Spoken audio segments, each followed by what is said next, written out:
Ali karamallahu wajhah, sesungguhnya Nabi Muhammad di akhir hayat beliau, pada detik-detik terakhir nafas beliau, aku melihat beliau menggerakkan bibirnya dengan 2 kali gerakan. Ketika itu aku mendekatkan telingaku. Ketika aku mendekatkan telingaku, aku mendengar beliau berkata, ummati, ummati, kata beliau. Ketika itu saudara-saudara, ketika itu Allah berkata kepada Jibril, wahai Jibril, engkau turun, beritahu kepada Muhammad bahwasanya aku memberikan kepada dia 2 pilihan. Apakah dia akan memilihku atau dia memilih dunia? Kalau dia memilih dunia, akan aku panjangkan umurnya. Kalau dia memilihku, katakan kepadanya akan datang kematiannya pada hari ini. Datang Jibril membawa pesan tersebut, kemudian disampaikan kepada Nabi. Kata Nabi, wahai Jibril, sampaikan kepada Allah bahwasanya aku lebih memilih Allah subhanahu wa ta'ala. Kehidupan yang sebenarnya bagiku bukan dunia. Kehidupan yang sebenarnya bagiku ketika ruhku berpindah berjumpa kepada Allah subhanahu wa ta'ala.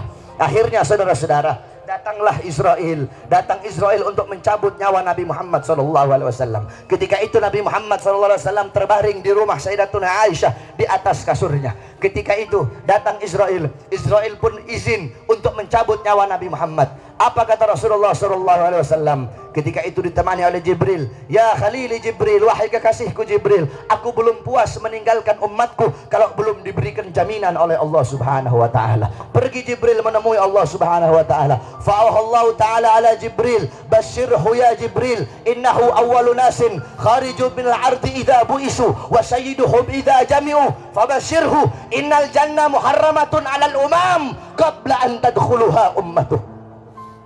Wahai Jibril, sampaikan kepada Muhammad, dia manusia yang pertama kali akan aku bangkitkan di hari kiamat dan menjadi manusia yang memimpin seluruh manusia kelak pada hari kiamat.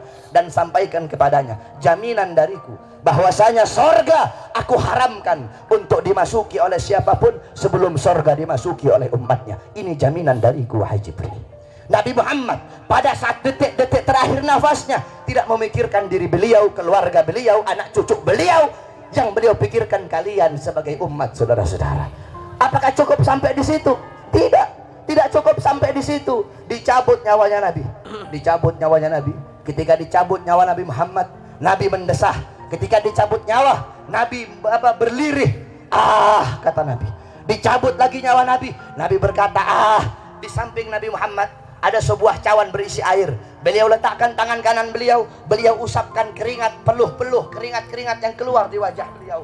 Beliau berkata, ya Khalil ya Israel, wahai kekasihku Israel, apakah seperti ini rasa sakit dicabut nyawa wahai Israel? Saudara-saudara, Nabi Muhammad yang sholat sampai kakinya bengkak, Nabi Muhammad yang sholat sampai kakinya keluar nanah, merasakan sakit ketika dicabut nyawa. Bagaimana dengan orang-orang yang lalai dari sholatnya, saudara-saudara? Nabi Muhammad, manusia yang paling mulia, khairul khalqillah, khairul wafa wa bahrus safa, merasakan sakit ketika dicabut nyawa. Bagaimana dengan para pendosa? Bagaimana dengan orang-orang yang durhaka kepada Allah subhanahu wa ta'ala? Dicabut nyawa Nabi Muhammad SAW. Kata beliau, apakah seperti ini rasa sakit dicabut nyawa? Kemudian Israel pun berkata, iya ya Rasulullah, seperti inilah rasa sakit dicabut nyawa. Kemudian Israel berkata, Rasulullah berkata, wahai Israel, apakah rasa sakit seperti ini juga yang nanti akan dialami oleh umatku? Apa kata Israel? Iya ya Rasulullah, rasa sakit seperti inilah yang nanti akan dialami oleh umatmu. Mendengar itu Nabi Muhammad menangis. Itu tangisan terakhir Nabi Muhammad. Itu tangisan air matanya Nabi yang terakhir sebelum beliau wafat. Beliau mengangkat tangan, doa terakhirnya Nabi, harapan terakhirnya Nabi, doa yang menutupi kepergian Nabi Muhammad, doa yang menutupi wafatnya Nabi Muhammad. Beliau mengangkat tangan, mengadahkan tangan kepada Allah subhanahu wa ta'ala. Allahumma khaffif ala ummati fi sakratil maut. Ya Allah, ringankanlah. Ya Allah, permudahkanlah sakratul maut umatku. Ya Allah, ya Allah, aku nabi mereka, aku pemimpin mereka, aku penanggung jawab mereka. Berikan seluruh rasa sakit sakratul maut mereka kepada aku ya Allah. Biar aku menanggung rasa sakit sakratul maut umatku ya Allah. Umatku tidak akan kuat, umatku tidak akan mampu ya Allah. Biar aku menanggung seluruh sakratul maut mereka. Berikan rasa sakit sakratul maut mereka kepada aku ya Allah. Di mana kalian untuk Nabi Muhammad? Apa yang telah kalian lakukan untuk Nabi Muhammad SAW? Sudahkah kalian menyenangkan hatinya Nabi? Sudahkah kalian mengorbankan jiwa, nyawa, darah, harta kalian untuk Nabi Muhammad SAW? Para sahabat-sahabatnya Nabi mengorbankan jiwanya, nyawanya, darahnya, hartanya. Sumayyah, wanita yang tua renta, dipaksa keluar dari ajarannya Nabi, dikubur setengah badan, ditombak, keluar isi perutnya, dicambuk. Hei Sumayyah, keluar kamu dari ajaran Nabi. Apakah Sumayyah lebih memilih kesenangan dunia? Apakah Sumayyah lebih memilih kebebasan dunia? Sumayyah lebih memilih mati daripada harus meninggalkan ajaran Nabi Muhammad. Allahu Akbar.